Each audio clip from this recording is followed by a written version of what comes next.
In this lesson, we are fluffing the fillers. And what you're actually looking at is my bow already fully fluffed, but I just wanted to point out a few things to look for and to do while you're fluffing your own bow. First of all, you're going to want to make sure all the flat fillers are all separated from each other. You don't want them stacked, which is how they started off with when you were pulling the loops. You want to unstack them and spread them out evenly across each section. You want to do it for one side, and then you also want to do it again for the other side of that same group. And you want to do it for all the groups. You want your corkers to be uncurled and untangled from each other and pretty much standing tall. And you want none of the fillers to be falling in between your loops. You don't want anything in between the loops. You just want the loops side by side from each other. The goal when fluffing your fillers is to really fill in all of this space.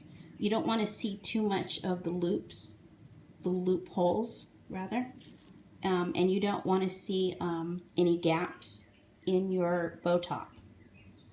Okay, so if you spend about 5 minutes fluffing, spreading everything out, this is what it should look like when you're done. You shouldn't have to do much trimming because, again, if you had done your trimming in lesson 2 prior to pulling the loops, you'll have already trimmed everything even with the loops, all the fillers, and you should have a nice evenly rounded bow top. And you should be all set for spraying at this point. There should not be much trimming to do, if any. So there we go, all ready for spraying.